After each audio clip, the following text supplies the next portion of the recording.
off with a prayer before we get going, and then a couple of announcements before we get going with TVs. So bow with us.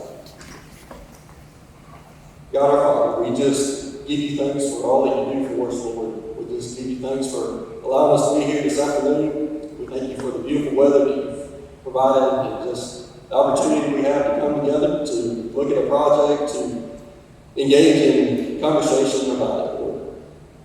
Lord, you are so good and so mighty, and just all the things that we do, we ask that we will glorify you as we're doing in our work, in our business, in every aspect of our lives as we do it, Lord. We thank you so much for the safety you provided for everybody to be here this evening, and just as we go through this project, it's our hope and our prayer, Lord, that you are involved in it all the way through, that you can be glorified as we do the project and the forum as it's going on, that you would be a part of that, and the neighbors and everybody who would be involved would be able to see your glory and your might and your creation as things are growing and the nature around them and the community that's provided, Lord. And just in all things, we ask that you would be glorified in all things.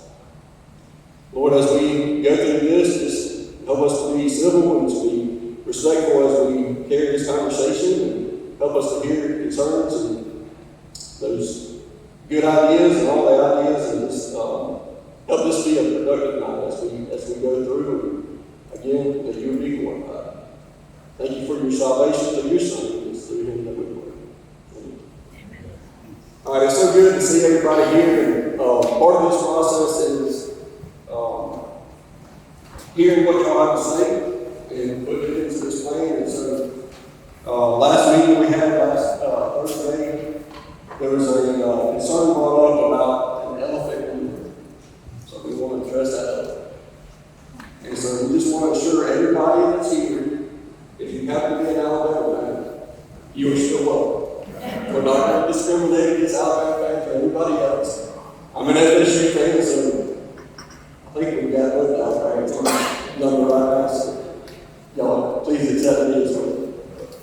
Anyway, so no, we want to welcome everybody. There was some questions and concerns about the development team that was going forward, and so we just want to address that. This is a portion of the development team. I'm Kevin Anderson with Anderson Land Services, part of Southeastern Land Group. David Milton with Southeastern Land Group, and Jack Miller Manifold with James Construction. I'm going to let them say a couple words and then we'll get started. Thank you all for being here tonight. My name is David Milton. I'm a native of Lee County.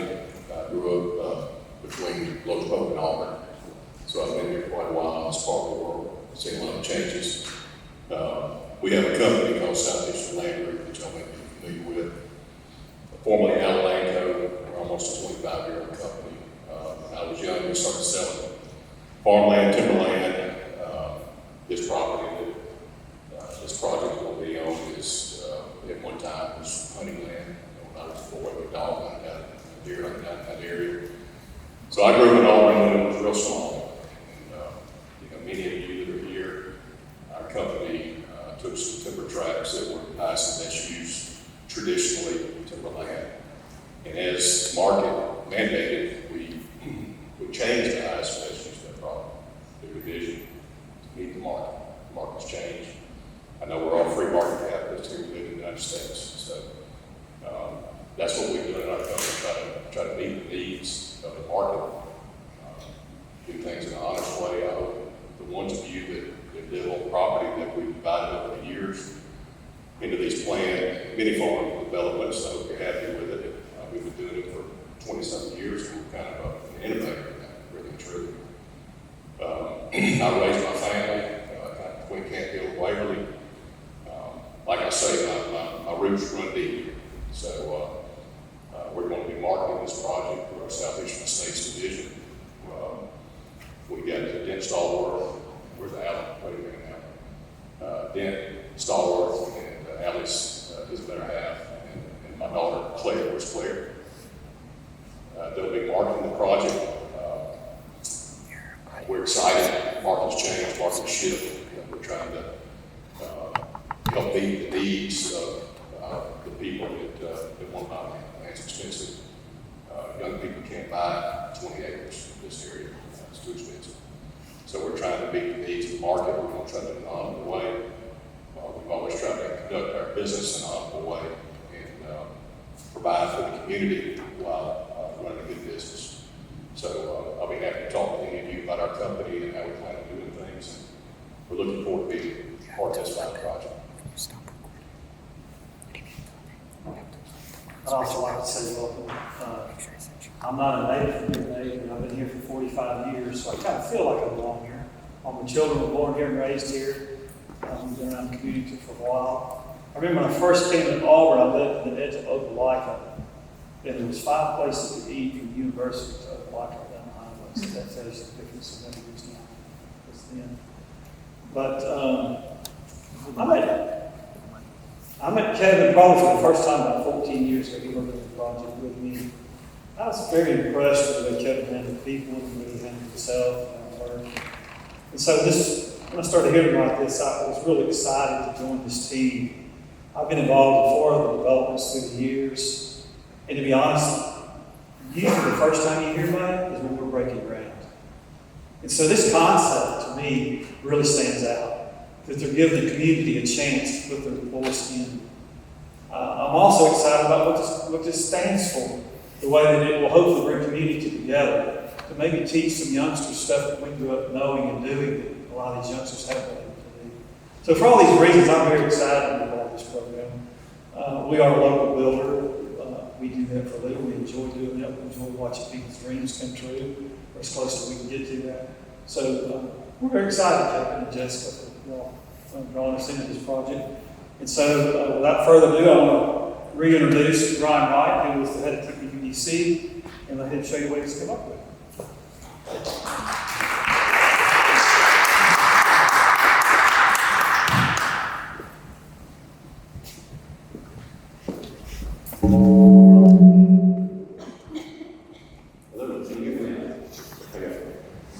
All right.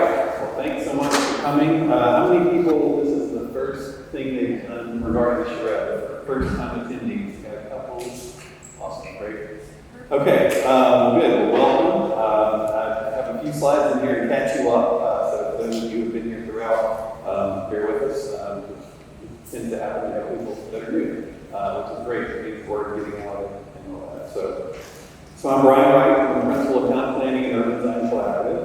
I've been leading a team of planners and engineers and designers and artists all week long to, when we showed up, we had nothing. We had a blank piece of paper. And since, let me start this, last week, Wednesday, Thursday, something like that, we've come up with a plan. So I'm going to kind of walk you through what we've done so far. Person talking at a time, so far so good. Critique ideas, not individuals. Seek first to understand, then to be understood. Now, as we've been going through this process, we've spent a lot of time together, and we've started to get to know each other, and so it gets a bit easier. Acknowledge that there's differing perspectives and courtesy. Take advantage of the opportunity to give your input.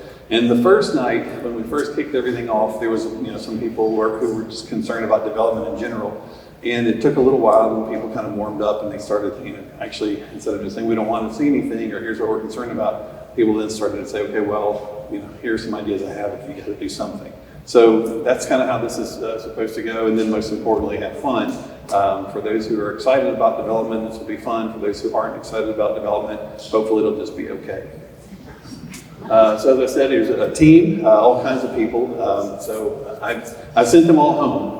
And so I've been here the past day or so. We've all been working on this presentation, pulling everything together. And so I can't take credit for all that you're about to see, of course. So as I said, we had the opening presentation where we talked about planning principles, general concepts of best practices in planning and sustainability and those sorts of things, and rural development and growth. We had a hands-on workshop where we had maps of the property, and everybody broke up into different tables, and there were planners for an hour, and sort of sketched out ideas and thoughts and put their concepts down. And then each table presented to the rest of the groups, and so it's kind of neat because you start to see some people saying, well, they mostly said what we were going to say, but then there was a few new ideas each time as well, so it's nice. And then there, took all these dots that people were putting on their maps and we put them all together. So we started looking at red dots for areas that need improvement, blue dots for opportunities, and green dots for things people love. And then after we did the opening presentation and hands-on workshop, we set up an office in downtown Waverly, I guess you call it downtown. And it was open the whole time. So we had people would come in, our team was working here, designing, drawing, conceiving of things. We had certain topical meetings. We talked about infrastructure, utilities, and transportation. We had a meeting to talk about with the farming community, people who sort of knew about farming in the region. And then we also had a meeting about neighborhood and community character. And so we had some good roundtable, more intimate discussions about those different topics. And it was really helpful for us. So some of the things that we've heard, and so some of this, there's a website that made it really easy for me, so I got a lot of the things here. So some people, it says on the webpage that 300 acres of woodlands, fields, creeks, and floodplains will be turned into high-density housing development. And I'm not sure where that information came from, but that isn't correct. So when you look at the comp plan for Auburn, high-density development is 16 units to the acre, and their definition of that. So we're certainly nowhere near that. And so, a lot of times before we start a process, people get concerned and have some ideas and thoughts about what they think it's going to be. And so anyway, the next thing is talking about Fielden being advertised as being in Auburn. We're not in Auburn. We're actually in the county. But as you see with the Robert Trent Jones and everybody says Auburn. It's like when people say, "Where are you from?" And I say, "Oh, Nashville." Well, actually, Franklin. So people know Nashville. People know Auburn. And so no slight to Opelika. The project lacks social services, infrastructure, and local support.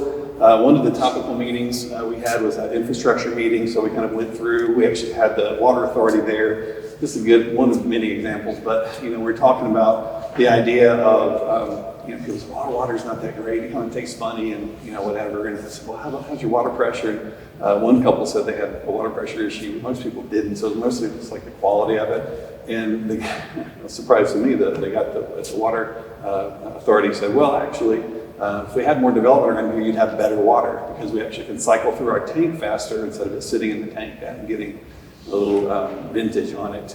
So the other thing we saw was a plan, it's 300 acres or 50% conserved as green, 300 housing units built on the remaining acreage.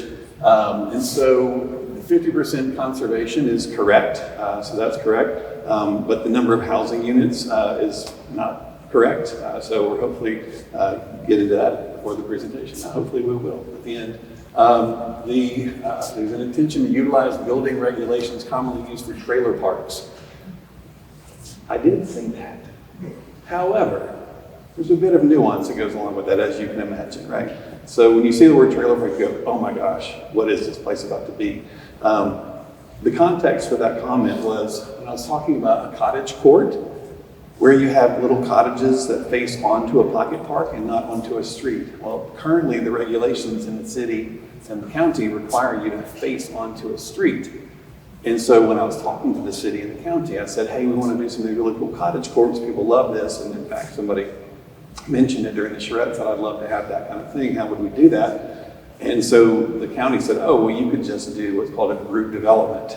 And I said, a group development? He said, yeah, that's what you use for a trailer park. And I was like, okay, well, that's not what we're trying to do. And he said, I know, but basically it's treated as one lot. And then the trailers, if you will, are there, and that's why they have sort of a circulating road and they have common, infrastructure or whatever. So just rest assured, well, some of you may love trailer parks actually. My wife lived in a trailer in Auburn at one point. And then there's also, TPDC is not going to be involved in the implementation process. I love the vote of confidence. Thank you for whoever wrote that. At this point, it's not typical for us to be slated to be involved in something.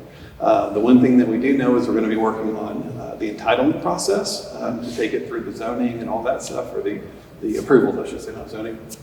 And then a few months ago, the development team said, "You're going to be involved in this all the way throughout, aren't you?" And I said, "Well, we can be, but we'll talk about that when the time comes." So it's not unusual for us to not have a commitment or a contract to do that at this point in the process. So I love that y'all want to see us be involved in it. So some of the other things we heard that include local businesses and farm to table. People said have a mix of housing types for multi-generational living, public walking, running, hiking trails. People said farmers market, preserve the land, protect Lockheed Creek, provide shared community spaces to make this a wellness community. Use native plant materials and ag there's lots of edible plants that already grow around here and in the woods on the property. And so I thought that was a great idea as well. And then somebody said that this could be energy efficient and sustainable community. Now, notice it says some of what we heard. So we heard all sorts of things. This is a sampling, as you can imagine. But for us, we're documenting this, taking notes on this the whole time, and pulling all this stuff in so that it can be reflected, hopefully, in the plan. Because a lot of times people have a suggestion, and it's easy to accomplish. And we go like, "Oh, that's a great idea. We haven't thought of that." Or, "Oh, it's important as a community. Let's do that." So some of the other things people said was they're excited to see development that's built around the land. It'd be amazing to have proper stewardship of the land. I know this is quite specific. I'm older now, and I want a smaller house with friends around and the ability to be able to explore and live outside without maintaining property. I believe this may have been the same person who's asking me about a cottage court, because that person said, "Oh, my friends and I were actually looking at doing our own little development where we all could kind of be in a little group like that and have a little park and stuff. And we're looking at a different piece of property, but how much better would it be to do that same thing in the midst of a really amazing community like this?" Edible gardens, teaching, what an opportunity for education, back to the roots, foundation, animal husbandry, very specific as well. And we heard that one of the people at the closing presentation, the opening, said at the end of the opening, that she was really excited about the opportunity because she's not able to buy acreage. So what we were hearing about earlier at the kickoff. She's not able to buy acreage. She loves this sort of living and this experience, and so that she'd be able to have something smaller and fit in and be part of a community. So she was excited about that. So don't get me wrong. There was plenty of people who said that they didn't want to see anything, they didn't want development. What about the roads? What about the infrastructure? I could go on and on about all of the things, so I'm not trying to paint a rosy picture here. The other thing to clarify too is we're being recorded right now, so if anybody has any problems with that, don't step up here. And we're recording it, so as anybody who's been following along this week knows, each of the presentations and discussions has been put online nearly right away, so that we can have everybody be able to go back and listen to what we said, or they can be able to, if they miss something.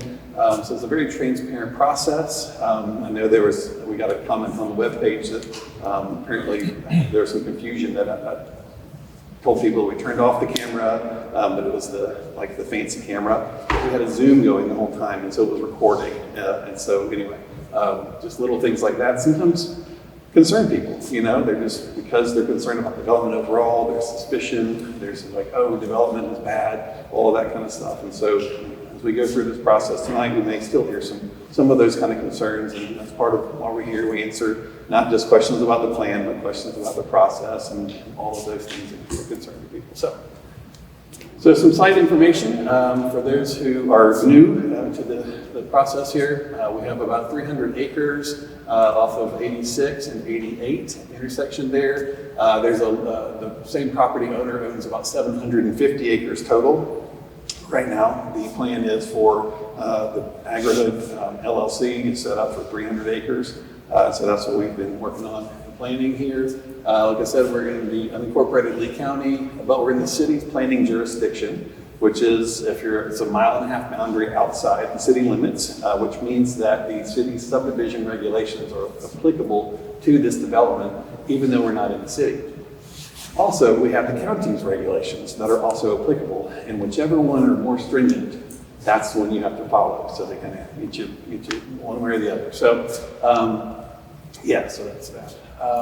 So what we're looking at doing is what's called a conservation subdivision. The conservation subdivision is essentially, and this presentation will be online, so it's fine to take pictures of the slides and stuff, but if you don't want to, it's okay. It basically says that we have to have 50% conservation of the property, right? And then what it lets you do is actually cluster the development into areas rather than spreading all the way across and just boom, boom, boom, dividing lots. It's a 1 unit per acre is the way that it's set up. And so instead of just slicing up the property into 1 unit lots that are now privatized, that may be cleared or whatever the case may be, you're able to cluster the development, having some different lot sizes, and then have actual conservation space that has to have the conservation easement on it, so it's protected in perpetuity. So those are some of the nuances about this. And let's see, what else? So how do we ensure that the vision becomes a reality? That's a question that I got asked a lot. Because it's easy for us to show pictures and do explain stuff and do talkitecture. But some of the things are that we're following the city and county regulations, including the density and the uses. Those regulations, whatever it says is currently allowed, is what we're following. We have to have a detailed submittal that meets the city of Auburn requirements and the county requirements as well. And so that has like engineering stuff in it. We have to do a whole impact analysis. So we have to do traffic impact, water availability, soil study for septics, all of those things. And what we've been learning is, a lot of times when we're in a rural area in the county, for instance, and people are just used to something like carving off a lot off of a larger piece of property, that sometimes the standards just aren't as rigorous as they are for development. And so you see something happen, you go, how did that happen? Well, they don't actually look at that at the county. There was a couple of things that when I was meeting with them, they're like, yeah, we don't look at that for a one-off lot, but for development we would. And then they have not only does our submittal have to be very detailed and meet all the requirements, but there's also an official review process that it has to go through. And so we submit our drawings, it's reviewed by the planners and engineers and all that with the county and the city. And then it goes to different commissions. There are public processes where actually they take public input and official, all of this that we've been doing this past week is just pregame, right? This is bonus, this is gravy, this is if you've ever been around development before, you know that this isn't normal to be able to be there when a project is in its conception, when it hits the paper. There were people in the room with us, the public was there. As we go through the plan we're about to present, it's hot off the press. We literally were working on it. So normally you get to show up at those official hearings when all the engineering is done and all the reviews are done and all that, and you get to try for 2 minutes, if you don't like the project, to object to it, or you get 2 minutes to say how much you love the project. People don't normally come out and say they like something, but that's just human nature. But it's very limited, and instead you all have had the opportunity to be with us for an entire week and give input, and you wouldn't believe the detailed input that we've received that we're able to incorporate into the plan. And I'm going to try to remember to tell you specific examples of it. If I forget, ask me about it. Thank you. And then, so as I said, there's a conservation easement that is a legally binding easement on the land. That means that land has to be protected. It can never be developed. It can't change. And then, furthermore, there are the HOA, Homeowners Association, documents and covenants and restrictions and all that. And some people say, well, HOA, I moved to the county, so I didn't have to be in an HOA. And that's okay. You don't have to have one. That's just for this project. And the HOA requirements are a whole nother set of standards that have to be upheld. And you say, well, what if somebody doesn't do what the HOA says? If they don't, they get a letter, then they get fined. If they don't fix it, they get a lien put on their house. Eventually, the house gets taken away. And so it's, this is why some people don't want to have an HOA, but nonetheless, it's another level of protection. And there are probably some others that I'm not even thinking of right now. But so here's some project pillars, right? So during the discussions, we got into some really, really detailed, hey, what about this? And what about that? And they say, oh, that sounds like a great idea. And they say, why do we know you're going to do that? And say, okay, well, what are the fundamentals of this? That if we didn't do these things, it would be an entirely different thing than what we've been talking about this week. And so agrihood principles, and we'll talk in a second about what the heck an agrihood is for the new folks that are in here. At least 50% of the land in conservation. And so that's fully a function of if we're able to use the conservation subdivision, right? Which is what we want to do, what we've heard that the community wants as well. Access to nature, family friendly, building lightly on the land, outdoor recreation, a walkable neighborhood, housing variety, and a little bit of mix of uses. So these are kind of the core foundational elements that we are looking to do. So some of our design principles we've been talking about, tree preservation. It's right now, if you've been by the land, it's pretty forested, pine mostly, at least where you can see from the edges. And so we've gone through looking through specimen trees and those kind of things, want to save in a very thoughtful way. Wildlife-friendly design, there's tons of wildlife out there, and so when you do a conservation subdivision, you have an opportunity to really, maintain that habitat, but we have to be thoughtful about it. So, because we know, wildlife doesn't want to have a little area of wild over here where they can live, and a little area of wild over there. They need to have contiguous habitat corridors, and so we've been looking at that in our planning process as well. Open space preservation, building lightly on the land. This is a new neighborhood that they literally, even though some of these trees are just little scrubby things, they kept them in place, but it makes it feel like it's been there forever. You have this wonderful shade, it's just kind of a different experience. Then, we've heard a lot of concern about how people, they typically just clear cut around here. I suppose there's a place for that with some developments, but that's just not what we're about in this project. Trails and parks, having it be publicly accessible, just wonderful sort of rural experience. And sometimes you're in nature, sometimes you're in elegance, and sometimes you're just having fun hanging around, literally. Sustainable stormwater, we talked about this. We need to make sure that we're dealing with our stormwater. We're certainly not causing problems for adjacent properties as well. And for us, we want to make the stormwater a feature of the community so that you can see how water cycle hydrological processes work, so that there's it's funny, I showed this image at the opening presentation, and then people were asking about rain barrels during the technical meetings. And so these are the kind of things we love doing and incorporating into the project. But as I said at that technical meeting, the city zoning or the city subdivision regulations, if we may want a rain barrel in every house, they could care less. They're like, don't tell us that, that's too much detail. So that's the kind of thing that we would get into with the HOA documents, the covenants and restrictions, if we wanted to have, rain barrels in every building or whatever the case may be. Dark skies, we've noticed you have dark skies out here. Y'all done a great job protecting the sort of skyscape, if you will. And so we don't, we want to keep that. We don't want to be detracted from that. And so having lighting fixtures that send the light down instead of ones that send light up, this is called dark sky compliant lighting. Again, super easy to do, just thinking about it.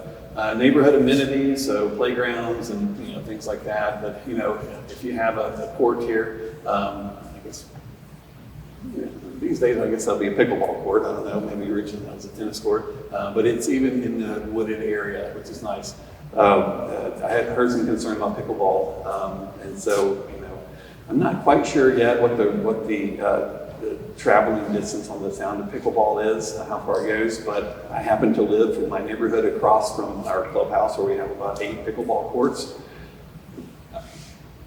I've forgotten if they're there. It's really weird, except for when some eager pickleballer screams out a F-bomb or something, and my kids are in the yard with these. But I don't notice the pickleball so much. But anyway, making it where kids are not just climbing all over plastic equipment, that they're actually touching the land, as they say, touch grass. So neighborhood center, the gathering spaces, so the spaces between the buildings are just as important, maybe more important in a project like this than the buildings themselves. So having them just be wonderful, rural feeling places. Gardens and public art, living the farm life, all right? So we're gonna have an agrihood. the way that we like to do it is so that the agriculture, it permeates everything you do. I mentioned in the opening presentation the idea of even having like neighborhood chores that you can send your kids like, if you don't clean up your room, you're gonna do chores. It could be serious on an agrihood. We actually heard a lot of people asking for equestrian, and so we haven't really incorporated that into what we've drawn at this point, but as I mentioned, we have more land than we're planning on right now, and so maybe that's something we could do over there. We had a few people come in who are experts in equestrian after we started hearing this request, and so we got some good feedback. And what we could do is, if we did some equestrian stuff, it's obviously easily incorporated into the agrihood and sort of trails and things like that. So it's kind of exciting, something to consider that we hadn't really anticipated too much. Educational opportunities, people have said, hey, I'd love it if my kids knew where their food came from, and that sort of thing. It's also a lot of interest from homeschooling families. A place like this would be a magical place to homeschool and to have a co-op and this sort of thing. I mentioned a little bit of mixed use, and so we've been contemplating the idea of a mercantile, kind of a little area, a node. So here, but we talked about maybe even having the opportunity for somebody who owns a mercantile or whatever to live above their shop. And so I think that may have been of concern to some people because they construed that as apartments or whatever. But I think you know what I'm talking about. It's just a little bit of above, living above for those who want to do that. Free range children. This was a key theme this week, and it's funny, it occurred to me that when I put these images in, there's actually grown-ups, and so they're not free range in half the pictures, but they can. The idea would be to make a community that really thinks through how kids move around, what's the circulation route for children, and in a way that they can be safe and everybody can feel comfortable just sending them out the door like we used to.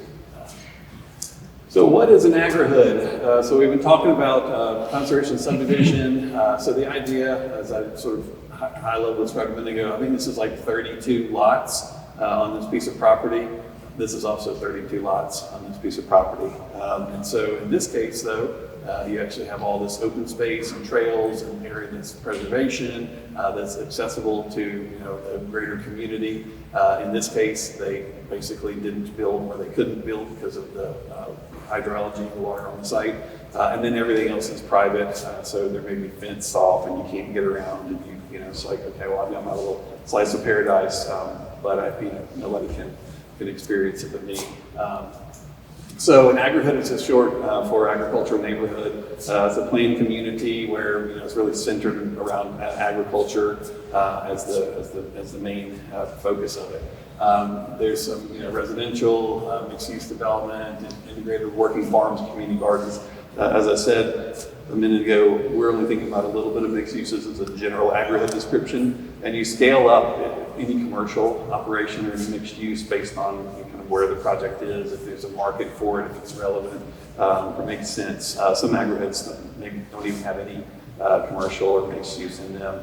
They're not nearly as interesting, but it just didn't make sense for those projects. So some of the benefits of agrihoods, they promote sustainability, they foster a sense of community, they help foster and support the local agricultural, what's going on already, enhance health and well-being. We're able to have conservation, the environmental benefits of that as well.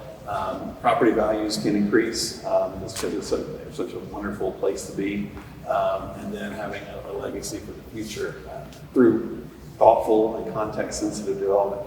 Those developments we talked about a minute ago where they're sort of clear-cut and they just pack in as many homes as they can, and it's like, what's happening in a development like that can happen here, can happen there, can happen any city, anywhere, it doesn't matter. There's nothing particularly of the land that is in that project or that community. And so we take the opposite approach in that it's all about the land first and foremost. So I mentioned a good example. People always like, well, what's an example of this? And Serenby is an example. It's not too far away. You can drive over. It's just near Atlanta. And they've done a pretty good job. They've got 1,000 acres, but only like 20 of those acres are in agriculture. So I don't want to farm shame them, but they could have beefed it up a little bit. They've done a great job with conservation though. They've done, really protected the landscape there, and sort of, you can see here, there's a whole bunch of different housing types, more than we're talking about. There's much more commercial than we're talking about. So, there are some differences, but just in a nutshell, they've done a wonderful job with a lot of the things we're looking at here. And they actually have a great equestrian situation going on there as well. So this is the series I call Understanding the Land to Create the Plan. It's my new tagline. I just made that up this week. So we've been out there. We've been roaming around on the site, and we've seen the beautiful creek. Although when we went by, somebody apparently had taken, I guess all dumpsters were gone or something now, and people chucked their garbage off the bridge, which is a bummer. Just trashed, literally. And so one of the things that happens when somebody litters around a development is that the litter goes away right away. So if y'all are all going like, well, who's going to clean that up? It's like, well, the HOA is going to take care of that. But roaming around, and it's kind of neat. You can see that sort of different experiences. There's sort of some open pasture areas. There's some younger pines growing. You can see even in the aerial here.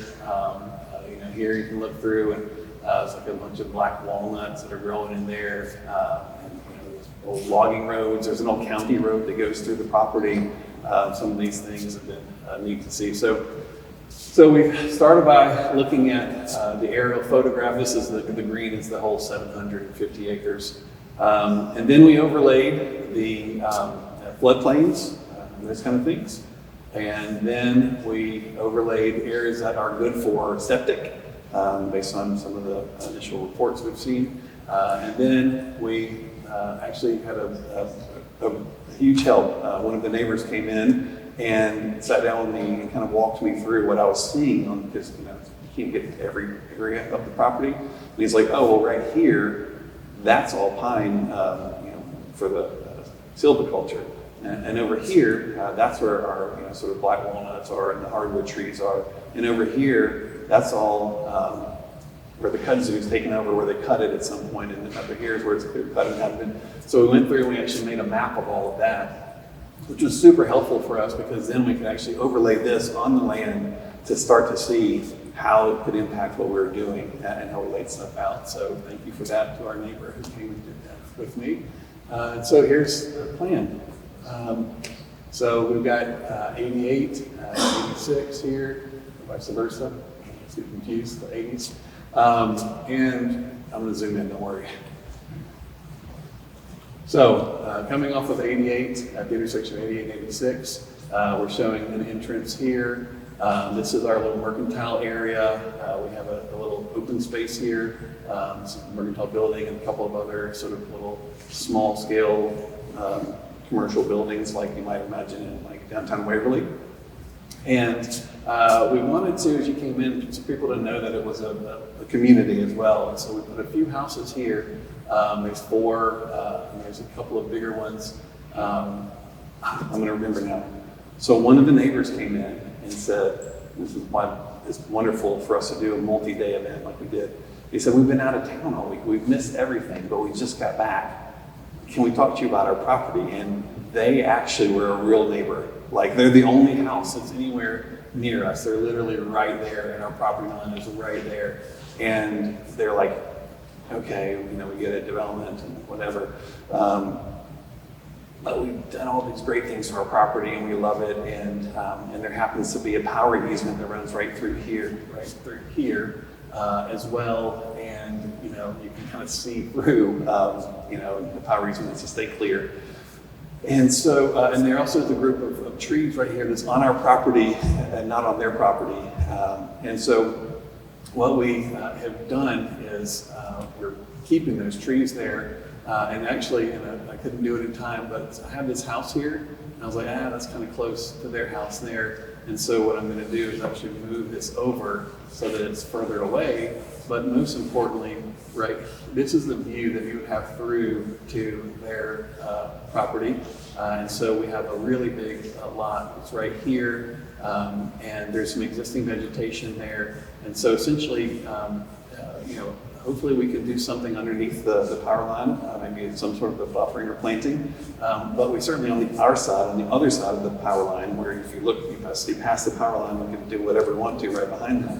And so we're showing that being fixed up there so that they don't have to be impacted so much. So it's like that level of input and response is one of the things that gets me super excited about doing a process like this, because a lot of times it's really high level. Sometimes people come and they're like, oh, I live 4 miles away and I'm worried about the traffic at this intersection. It's like, here it's like, hey, you're butting up right against me, So anyway, so as you come in, we have agriculture here. We have our little, we're calling a farm hub, and I'll show you an image of what that looks like in a minute. This is like a barn building here, some other sort of farm-related structures. We heard that there may be a need for a fire department, fire station. And I know there's one that's been built not too long ago, not too far away. And so we've got a spot here for potential building that could be part of our whole situation here. So as you come through, you pass the agriculture fields, and then you come into the first hamlet. And so you drive through the hamlet here, and the smallest lot that we're showing right now, it's relative, so it's hard to get a sense of scale. So these are 50-foot wide lots, 50 feet by 100. So it's like a 5,000 square foot lot. So there's a few of those, and we have these that sort of cottage court concept that I was talking about. So there's this whole sort of open space comes all the way through back to here to our open space network that continues all around the site. These are large lots around here. We have a few lots that are shown on the road here, kind of like the normal development pattern that you guys have. So as a sense of scale, these are 3-acre lots right here, and this is a 50 by 100 foot lot. And so those are kind of the two extremes of what we're showing at this point. So I believe these may be 2-acre lots, if I remember correctly. So anyway, so you come through here, there's all this sort of network of trails. This area was one of those that was clear cut and kind of just left to pop up here and there. So there's little trees and stuff. But what we've actually done is like where there's a cluster of trees here is where there's a cluster of trees in real life, right? So we've taken the aerial photograph. And so as you'll see throughout the plan, the idea is to work with that existing vegetation like we talked about.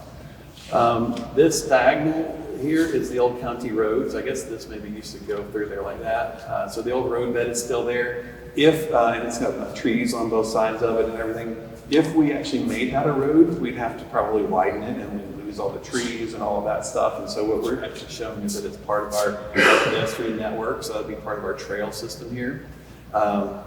So from the farm hub, here we have what's called silvopasture. I don't know if you're familiar with silvopasture. So it's like you basically have some kind of orchard situation going on, and then you've got, but it's sparse, more sparse than a regular orchard, and then you've got livestock that can kind of get the fodder from under when they drop their nuts and berries and things like that. And so, so really it looks more natural, right? So I've mentioned throughout this week that I'm doing a development in Agri-Hood in Franklin.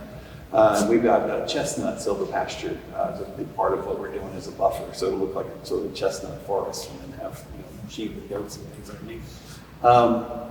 So then as you come down here, this opens up again. So you have pasture land, you have woodland. These are the existing groupings of trees that we've saved. Moving there. So now we're into the big hamlet here, coming through the center. Again, the smallest lots you're seeing here are 50 feet wide. We've got a trail network that goes all the way around throughout the whole community. We've got pasture for grazing, sort of larger livestock as well. We've got sort of neighborhood parks in each of these areas. This area is predominantly in pine right now, so this will be kind of orderly pine area. But there's through our neighbors' input, we saw all the hardwood areas. So what you'll see is the areas where it's mostly pine, it's pine here. There are actually trees here, but here we're showing it cleared to make room for some actual pasture. But over in these areas where the hardwoods are, we left it. And so the idea would be just you place the houses amongst the trees, right? And what I'd like to do is, if end up needing to get rid of a hardwood tree, then we use it for something on the site. The project that I showed you earlier, where I said they would build with the land, that's a new neighborhood and had all the trees around it.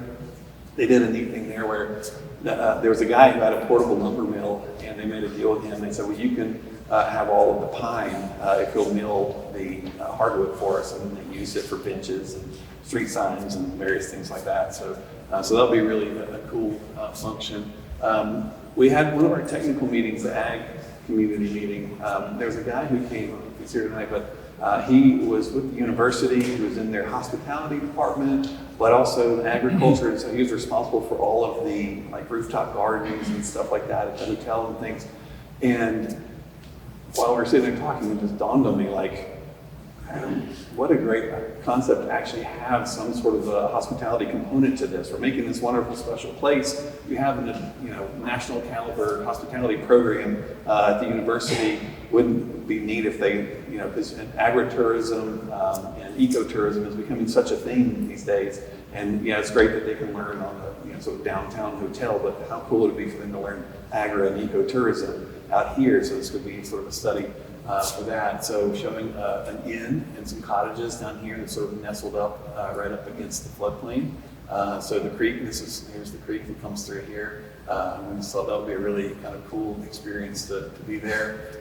To do something like that, and this is one of those things where you go like, we go through the process and you go, well, where's the inn? You said there's going to be an inn, and it's like, well, no one had an interest in doing it in. There was not there, because something like that you typically get a developer who does hospitality. Same thing with the equestrian. You have somebody who does equestrian specifically. So, but if we don't show it, it certainly can't happen. And now we have the thought, well, we can make sure that we can get this, hopefully get this approved when we go through the process and have that hospitality component to it as well. So, gosh, there's just, I don't want to keep y'all here all night. There's so many things in this plan. So one of the things that's really cool too is instead of just having the houses that are along the edge that face out to the pasture, and that sort of being only their view, we've created these moments where you actually come down with like a sort of a path, if you will. You can access garages off of it. We're trying to think maybe this is paved in some alternative paving material, or maybe even gravel. I think I'll do gravel drives around here. But at the end, there's like a little pocket park. And so anybody who wants to can go down there and experience being at the pasture, and there's like a little pavilion and stuff, and see that.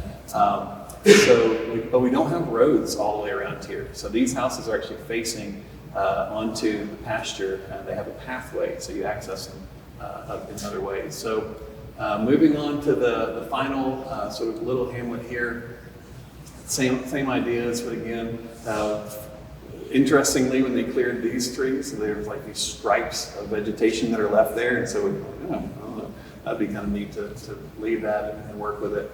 But what you'll see throughout, there's these little red buildings. These are like civic structures, like pavilion or seating area or whatever. In the parks, there's little things like that. But it's just a massive network of open space, of preservation.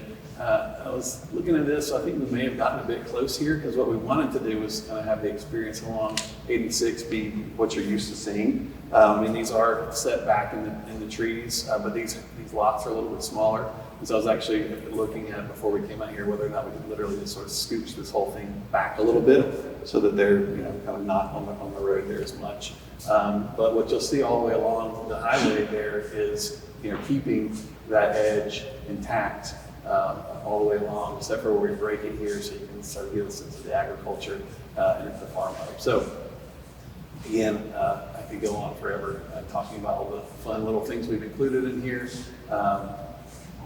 So I'm going to show you some views now. So we have an artist working on drawing some concepts here, right? So we didn't get a chance to finish coloring the houses, so they're all going to look white, which, somebody said, I don't want a bunch of white farmhouses, all that. Okay, yes, that's not the plan, but the buildings are shown white right now. But we actually, the way we do these renderings is we build a 3D model of the area that we're doing the drawing from, and then we set up the view, and then we draw it. So it's not just like, oh, here's some theoretical place. This is, as it's designed. So here's this. So this is looking into, there's the mercantile with the market gardens behind it here, the hoop houses, some raised beds. Here's a pavilion. Here's there's a bunch of existing trees here right now, so it's kind of a civic space. Here are those little buildings like in downtown Waverly. In fact, I even copied the fun little building that we had our charrette in this week. And then here's those 4 houses that I showed you, and then there's 2 houses, the one that I said I was going to move over that way to give the neighbors there a little bit more room. And then some vegetation. This is the intersection of 86 and 88, in case you're trying to get a frame of reference. Here's a view looking up the cottage court, and normally cottage courts have much smaller houses, and the people who talked to us this week asked for some smaller cottages. These are bigger lots, they're 50 foot wide, but normally cottage courts are smaller. I know it probably sounds so small to y'all, but that's they're normally smaller. But here's what that could look like. So this is the view looking up. Those wedge-shaped cottage courts up to the farm hub up there at the end. So here you see like a fire pit. We've got the natural drainage coming down, and probably didn't know, you may not have noticed that we haven't shown any stormwater ponds or anything yet. They'll figure out where they go in the open spaces and things. But here I just wanted to show how it works. So it's sort of a wetland area. There's the pond. Here's some people fishing at the little fishing hole. Some raised beds as well, and the pathway coming down, and then these great cottages along the way, sort of tucked into the trees with their native landscaping around them, and then the road would come here and up here. So this is a view looking across the pasture here at some of these pasture fronting houses. So that's what that could look like. So this is a 2 acre lot, I can't remember. And then here we've cut one up into 2 smaller lots. Here's that sort of park at the bottom that I was talking about, where anybody, even if you don't own this house and can sit here off your porch and look here, you can come down and hang out at the pavilion. And also what you'll see is there's a trail in front of these houses, kind of between the houses and the grazing land. And so, but also the slope being maintained. We've got the slope going up here because part of our 3D model actually has the terrain in it, which is really fun. And then working with the existing vegetation in there. Here's a view looking down into the farm hub. So this would be kind of our main sort of barn area, if you will. Here's the fire station option that we talked about, something that feels really rural and goes right in the sort of rural context. And you ever notice how fire stations a lot of times would have towers?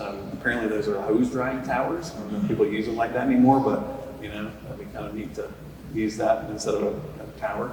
Or if we actually are having large livestock, we need to store feed or whatever you do, those kind of things. And then a small area here for some small livestock.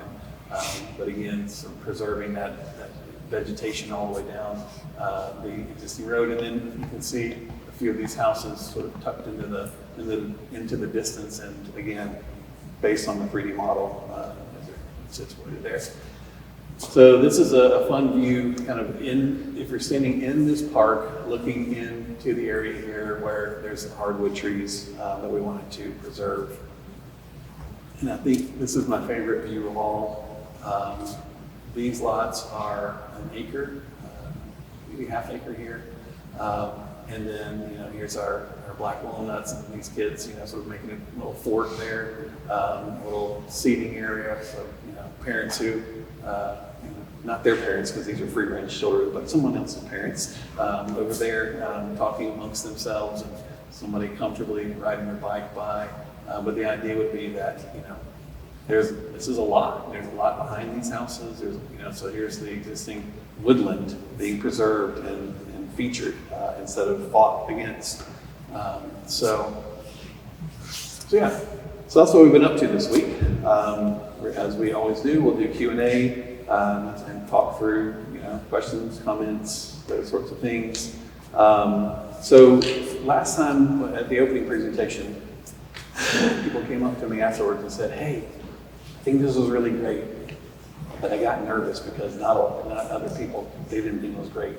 And so I wasn't comfortable saying anything. So what I want tonight is for people to, be bold, and just realize that we've heard from both sides of the spectrum, people who aren't into development, who aren't interested in having anything, and people who are super excited about it, and they're literally like, which lot can I pick? There's no need to hold back here. Tonight, everybody's nice. We've all gotten along this week, even those who weren't excited about development. So we've got a microphone there, and we're going to do people take one turn, well, so we can get it on the recording. That's okay. So 1 second. Thank you, Brian. Yes, thank you.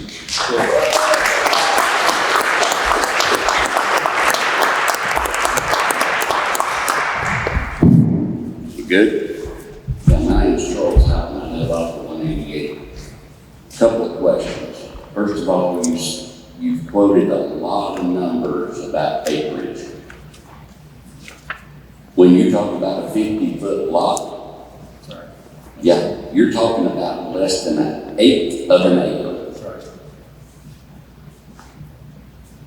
Like I said, Okay, and I would like to see the map of where this is going, because you've got a boatload of more property besides what you're showing us. Yeah. Is that not correct? The property owner whose property this is has more property, but what's been the LLC that's doing that? Right, because there's about 800 and some acres in there. So, Okay, I said about, yeah. I was close. And that's not counting the graveyard LLC that is north of you, No, about that.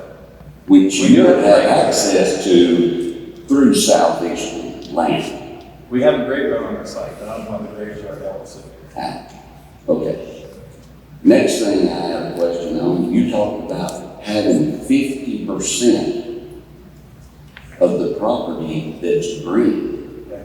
Well, if I'm only on a half acre, how am I gonna leave 50% of a half acre green? Of the overall, of the 300. 50% of the 300, not 50% of each lot. That's So what you didn't make that really clear. I'm glad you asked that. That's what the That's conservation good. subdivision works. All right. Yep. All right. That's a few of them. I got a bunch more. How about pause? And can you pause and we'll come back to you? Come back. Absolutely. Okay, that's good. Who's next? Who's next? I'm gonna ask you again, what will be the price range of these single-family homes? 50-foot by 100-foot lot or a 3-acre lot, right? So, Both? yeah. So the idea is that it's going to be market rate, what the market's willing to accept here. Typically, it's going to be, because we're doing all this sort of wonderful, all the bells and whistles, it'll probably be on market rate, so this is going to be more desirable. But at this point in the process, I have no idea. Anybody from the development team will answer? No, that's what you told me last time. Well, I'm just going And you to said you'd have the answer tonight.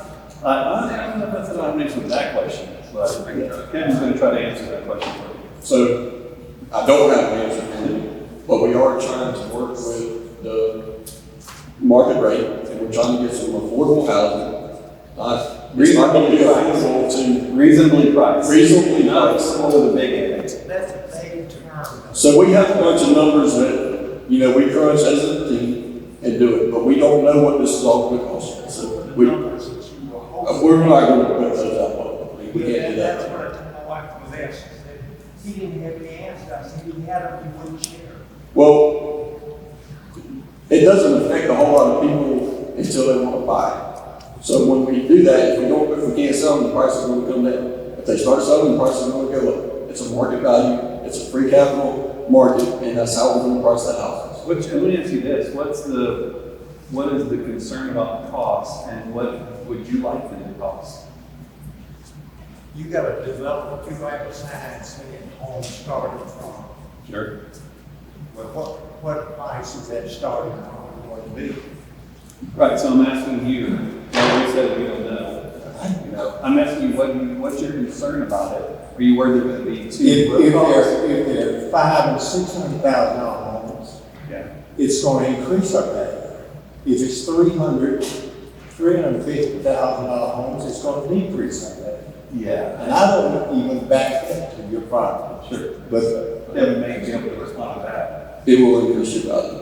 I can just leave it at that. If regardless, this will increase your value.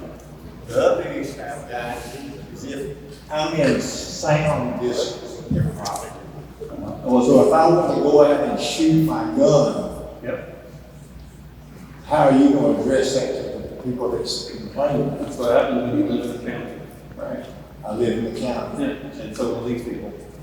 It's just part of living the rural life, people hunt. All right, well, I'm asking you because you're the builders and I'm just a resident out here. Yeah, so just to clarify, I'm a planning consultant hired by the development team. Right. I have expertise in these things, but a lot of this stuff is, there was some confusion on this the first time I heard that if I was a developer or not. So, but when it comes down to it, we're selling the rural life, that's part of it. It's a different version of rural life. Like you say, or somebody's shooting their gun and I gotta call and complain, If you're requiring to meet, and I don't have any real big objections to this development. there's just so many answers that you have refused to give. And so if you're required to meet Auburn zoning regulations or construction and the county, what if I'm within a quarter mile of you? Do I get grandfathered into that? Nothing changes for anybody who's nearby. Who's there? It's only on this property, this development. Yeah. Auburn wouldn't want to encroach on me. No, they can't do that. That's not the thing. Why would you hold these meetings? That's a good question, isn't it? Right? So a lot of people have said, "Are you crazy?" And they said, "Why are you coming to us when you don't have any answers? Why are you coming to us when you don't have a plan?" That's the way that we do it. We've done it for 20 years like this. Is it a requirement? No. That's the thing. I think it is. Who's requiring it? Is it the city or the county No. that requires you to have the public meeting? No. They have a hearing. Planning commission has a hearing. That's when I was talking about where you say, "Okay, you have 2 minutes to get up to voting." I just wondered why you were holding these public information meetings when you don't have any answers. Yeah. No, it's not a public information meeting. This has been a public design process, right? So this But week, you're not taking our input. we have been all week long. No, you haven't. You had this plan from the beginning. Okay. Okay? You had to. You wouldn't buy that kind of acreage. We did. The Somebody did. The landowner who's a partner in the deal has Somebody owned the did. land for like 10 years. Okay. All right. Yeah. Well, okay. We'll get back around to it, but We got history. You can have a seat. We can, let's let people go. Yeah, we can and we will. We spent too much time over information that was not beneficial to the questions that these people have. well, I think that I see people who are sitting here going, "What are you talking about? We've been here all week long and we've been waiting anxiously to see this." So, But we still don't have answers to a lot of the questions. All right. okay. Yeah, so we'll come back to you if you've got some more questions. I got none. I'll stay here as long as people have questions, but let's let other people go. Okay? What time did you take your bedtime? I was the last one standing at the opening presentation, so who's next? Yes, sir. Oh, I didn't say. Well, it would have been the first question. So that plan shows Go ahead. 254 units. When we did at the beginning of the process, I said we did figure out what the subdivision regulations say and the unit rate and all that. It looked like we could do about 300 units. So that plan is currently showing 254 units with 50% open space. That is one thing I said I would be able to tell y'all by the end of this week. And that is one thing that I know because we have counted each one of them. Now, that said, that's what we have right now. As we go through this process, through the process with the city, we're going to see, what things cost, what we have to do, et cetera, et cetera. We can't ever go over 300. And most development teams are like, tell them it's 300 because we need to do 300. But that's what we got right now in this plan, so I just wanted to share that. Just a clarification on the 250 units. Is that the how many acres plan? Within 300. So you have 300 acres and you have 250 homes? 254. But I thought that the requirement was that you have to have basically one home per acre. You can. So you can have as many as 300 homes. What you're saying is that you have basically 254? 254. Okay, thank you. So less than what the. Right. So my question is that are you going to develop all 254 units at one time, or are you going to basically have phases during your development? Yes. And can you apply a calendar year or a margin time where the development will take place? Yes, it would definitely be phased. And the first, no, I can't tell you time-wise, because the very first variable in figuring out the time is the approval process and kind of going through and, as you saw, I didn't get into all of the details of the very specific things of the plan, but a lot of it requires conversation, explanation, cottage courts, pasture homes, all of some of the cool things that people have been excited about that we've been talking about this week, requires extra effort to get that stuff through the process. So it could take us longer than if we were just doing a normal sort of blow and go, clear the site, carve it up into 1 acre lots.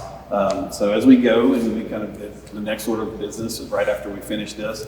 Now we go, okay, because one of the reasons why we didn't have answers to things like exactly how we're going to do the zoning, how we're going to go through the approval process, those kind of things, is that when we went to talk to the city and the county, as many of you have done, they said, "Don't talk to us till you have a plan." We said, "Well, we'd like to have your input at the beginning and kind of give us kind of a direction, because it's not exactly clear. Because most of the time when people are doing development out here, it's like they're carving off a few lots off of a bigger parcel piecemeal." So we'll get there. We'll have a better idea of the time frame once we engage with the city and look at how long it's going to take to get approved. So, who else? Now remember, all the people who are excited, it's okay. You can talk. They may have stayed home. Maybe no one likes it. So I don't know. Do we have anybody who thinks this would be nice? Oh, okay. Not to put you on the spot. Sorry. And I'm thrilled with this. This is exciting. I have no objection. I think that it's to the benefit of the people in the community to get a place like this to go, and all the other real estate options.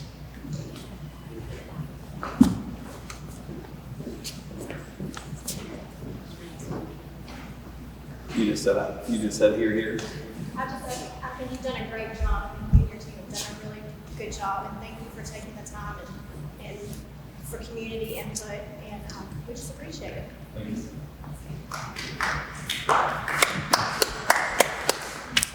All right. Who else?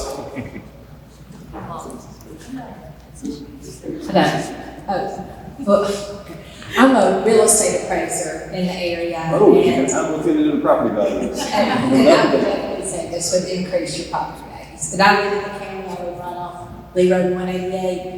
But if it's like what you planned, you would appreciate it, I think, in the area. Thanks. Good job. That's actually a great idea. So now we should bring an appraiser with us to a meeting like this.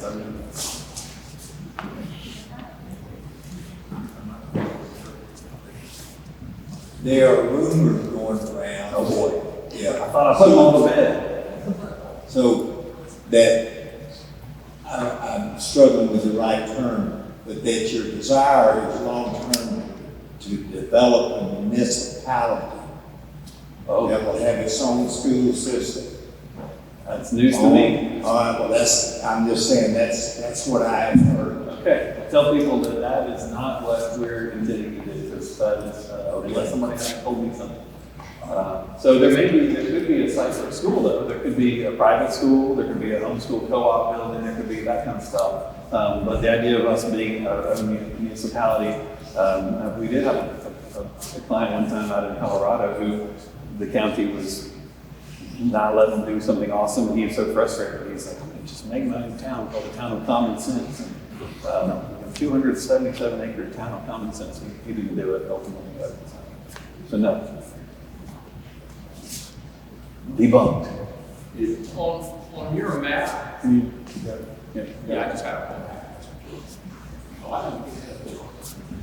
Now, I just wanted to ask on your map, and I apologize, I have my short reading glasses, not my business glasses, but I couldn't see where on your map you were incorporating the creek and the bridge as it currently stands, and then whether or not you're building on the south side of the creek and having an internal bridge that's So- crossing that. The bridge, you mean the bridge on the road down the road? The It's current, down what here. is essentially a single lane. It's off of our bridge. site. 86. On 86, That's right, it's off of our site, so we don't have any development down there. One of the things that we'll have to look at during our traffic impact analysis is, So right now, this map doesn't have any homes on the south side of Wabanaki Creek. correct, and the property doesn't go down. Little Wabanaki Creek. Thank you. And I apologize, I'm not saying it's not there. No, I just keep seeing That's it. fair enough, and also, again, as I said, these things will be online, so you'll be able to like. zoom in. Okay, thank you. Is there only one entrance? So, thank you. So we've got entrance here, and then we are showing one here that's right in, right out at this point. So again, those are the things that our traffic engineers are gonna have to figure out. And part of the traffic analysis, they'll have to, the county will have something to say about it and all that stuff. So we've got to, when we do the illustrative plans like this, it's like, okay, well, where do we connect and how do we do it and all that without going crazy. So how many acres are we looking at? This is a different map than I saw originally. Yep. Yeah, much different. So this is all to the So west. this is of the 86. 750 acres. Yeah, well, you're putting your arrow over there on stuff you didn't show on the next map. That's correct. That's because we're not looking at that right now. We're not planning that. So this is the 300 acres that we're talking about. This is what's under contract right now to do an neighborhood on. That's all we've been. So you still got the other spot across the road that was in your original map. This here and all this over here. Yeah. Yep. And so what we're thinking about is if we did the equestrian thing, that this might be a good sort of spot. Because for I'm that. figuring out how I'm gonna have a horse trail on houses that are on an eighth of an acre. I mean, that's a lot of houses in a small spot. Okay. If you're gonna put all those amenities in there. Okay, so just to clarify, those 50-foot lots that you were concerned about a minute ago, those are there. Everything else is bigger, so quarter, half, acre, 3 acres, on and on. So the trails are not on the lots. The trails are going through the 50% conservation space throughout the whole project. So, If you can on that map, you identify the main roads that are in existence now, like 188, 86, 88 and 86 are here and here. Yep. Going down 86. And down to there. So the bridge is right there. And that comes all the way down to Little Wabanaki Creek, is that correct? Yeah, the creek is all through here. little like one, right? Yeah, it's right down to Little Wabanaki. Yeah. Yeah. Aired through there, we got creeks here. And so, like I said, we started with the creek and the floodplains.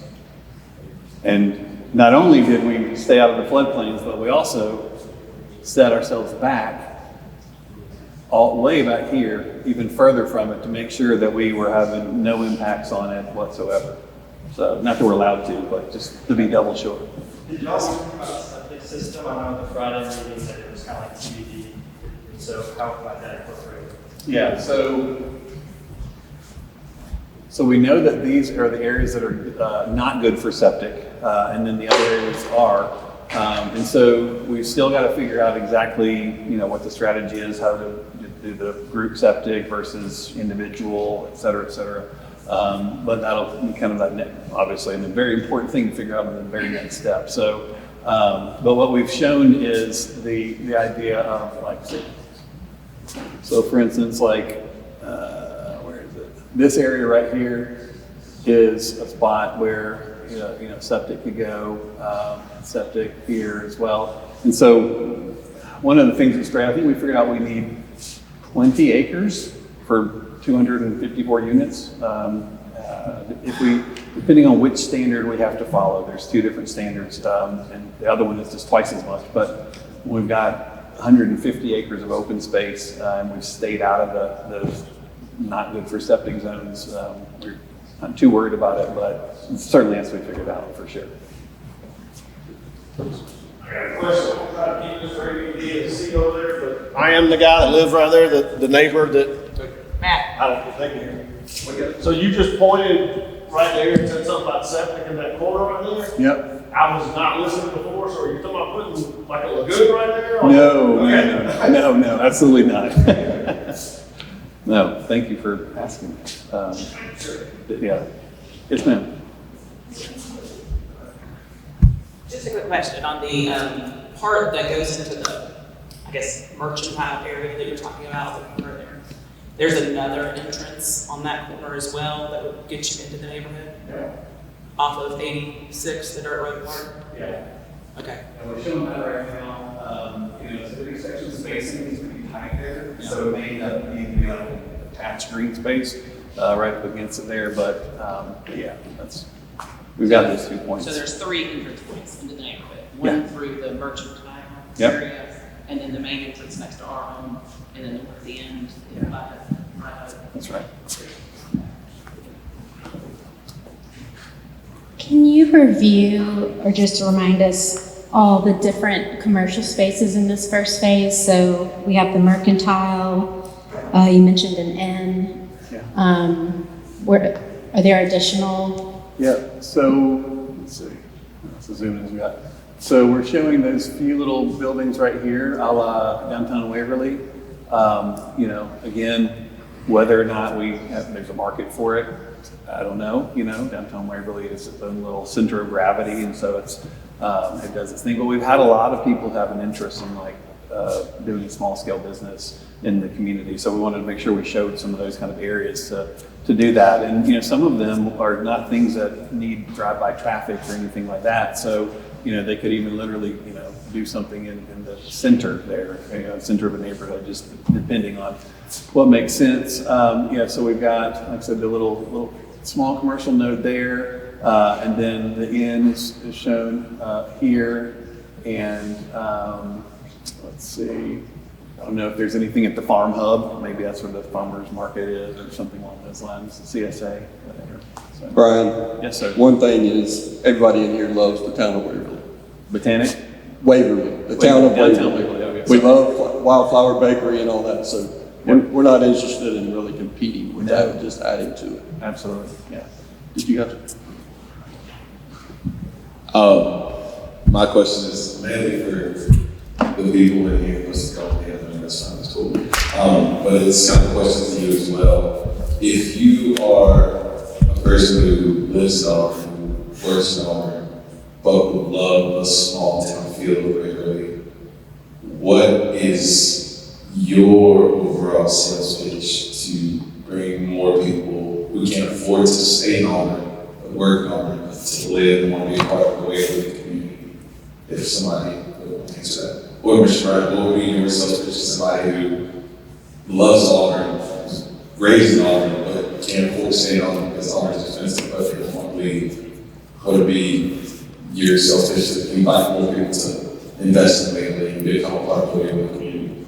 Yeah, and I think one thing that I would say is get in while you can on something like this, because with a project like this, once it starts going and getting built, and people start going like, holy cow, this is way different than anything else, and just supply and demand. Like, there's nothing else like this anywhere, maybe even in the state, really, but certainly not in the region. And so it's really a matter of how do you be able to take advantage of being a part of this. Now, that said, Waverly, what's already around, has some really awesome places itself, so in some ways I would see, even though it's a different pattern of development because it's large scale, what we want to feel like is a natural evolution of the growth of a place, you know, and rather than just being a subdivision of some sort. So, you know, maybe better answered by a local.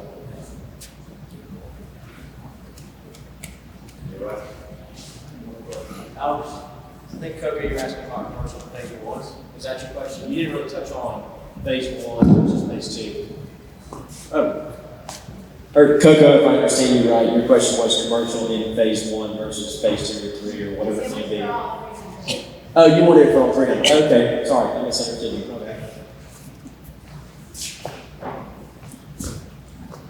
Talk to me again about the zoning. You talked about, you pointed out different areas that commercial stuff could go. Yeah. Does zoning not affect that, whether it's residential zoning or commercial zoning? Yeah, you don't have zoning in the county. Do what? You don't have zoning in the county. No zoning in the So county? uses are kind of like whatever you want, wherever you want. Whatever you want, wherever When you it want. comes commercial, which is a bit concerning to me if I'm a person out here. You know, it's I guess why you have a Dollar General pops up in random, it's like, oh, how in the world does that go there or whatever. And so, you know, because of the way, you know, we're doing this as an overall development and as a vision for the whole thing, it's not just going to be pop up piecemeal. You have an idea of what's going to be where we go.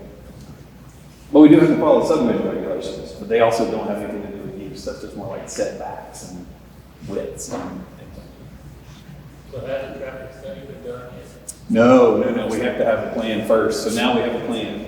And so now we can send it to he said has a traffic study been done yet. So that will go to our traffic engineer. And so he'll do a proper, well, first we got to meet with the city and the county to talk about like, what are the extents of the study? What are they going to require of us and all that?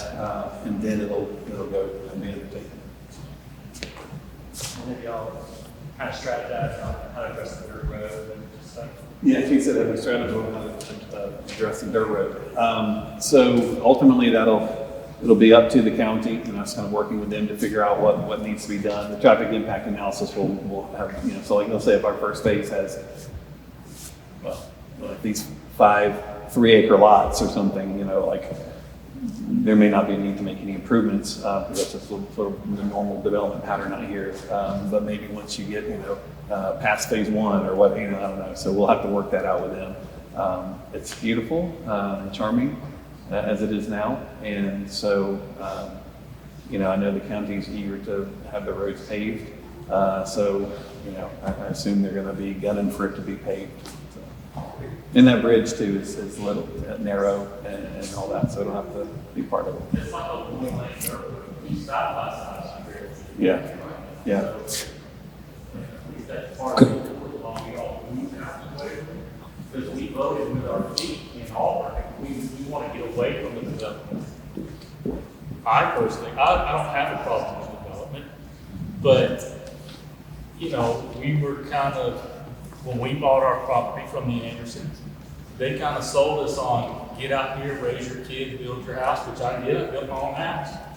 Well, now, this is encroaching on my way of life. And so I think that's what the consensus here for a lot of us is, I don't want 10 or 15 cars passing me every day. One of my neighbors drives his side by side with his dog in the back of it. Do you know how charming that is for our kids to see that? Sure. So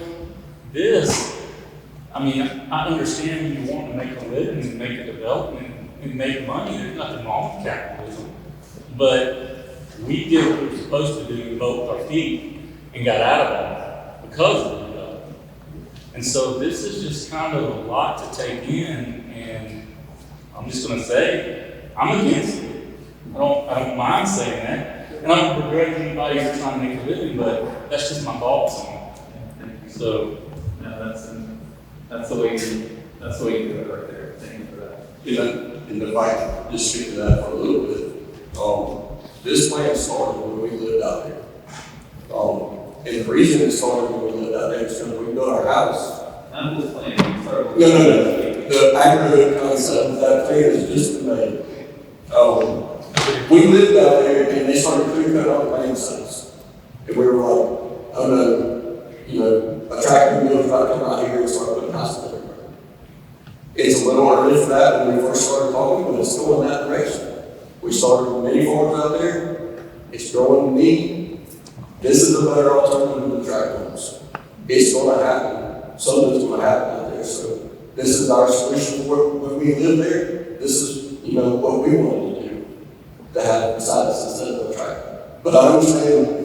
I mean, Good, sir. if you'd have told us that this was coming out there, There I you don't go. know if I'd have been so apt to purchase the property. We told the person who bought our house, so I don't know when that time frame is. So I would have told you to borrow because I didn't know about it. And so here's, When I sold the house.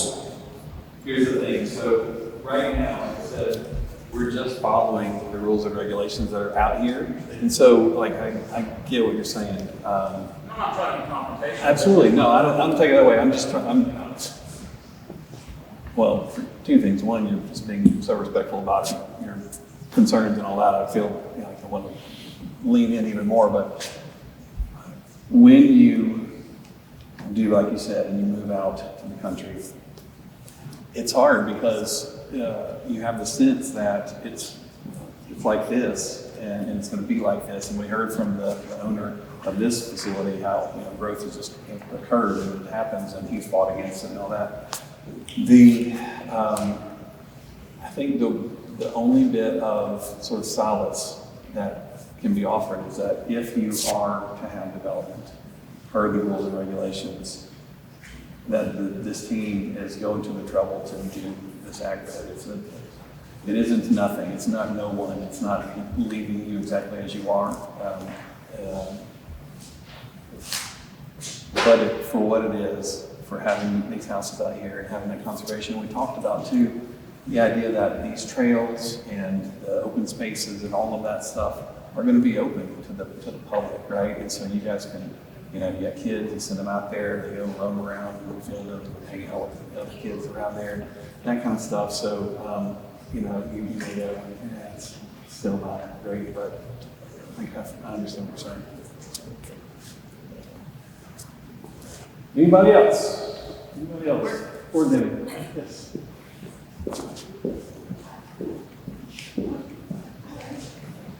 I was just going to answer the gentleman, I think he actually just left, but he was asking what would attract people out to Auburn. And I'm not technically a local right now, but I was born and raised in Auburn, and then I lived in Nashville for 10 years, and I'm in Birmingham now.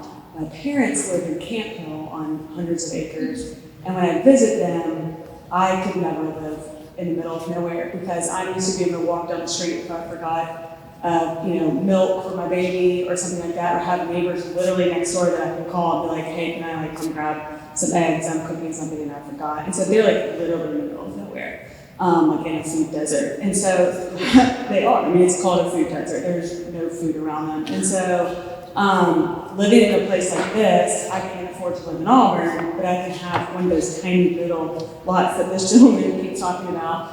And if there's a little mercantile, somewhere where I can actually get groceries every now and then. I'm not having to drive way to wherever the closest place is to get some of those things, where I actually have neighbors who I can call. And I think some of you guys live relatively close to one another, but this would be a huge draw for someone like me, who I think I mentioned this in the opening session.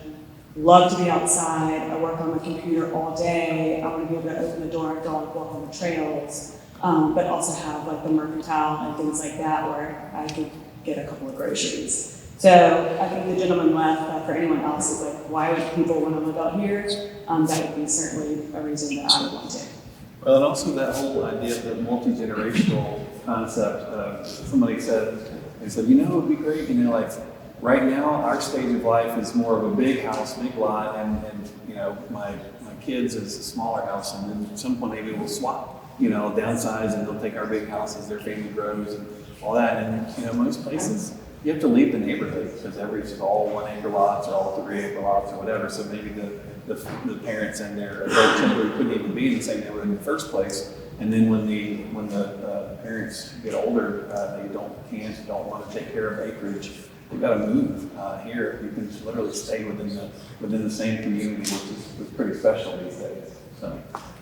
All right, well, thank you all. I appreciate everybody's, oh, one more, okay.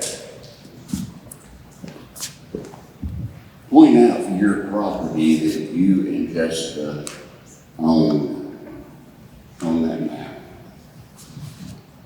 The one I used to own? The one I used to own? Off there somewhere, right? The big, yeah, right, yeah. Right there. Yep. Okay, so when we owned it, it didn't have the big loop down there. Yeah, that used to be part of the Yeah, that's property. somebody else's property. You're putting the arrow on. That's not his property. That's JoJo's property. You put the arrow. Right, JoJo bought their house, my understanding. So, okay, so thank you all. Appreciate you coming out. For those who are concerned, thank you for your respect tonight. For those who are excited, thank you for your enthusiasm. We'll talk more soon as we go through the process. Go to the webpage, stay involved. Even if you don't like it, you can still come say, I don't like having a project here, but if you're going to have a project, this is great as we go through the approval process. So thank you all. Have a good night.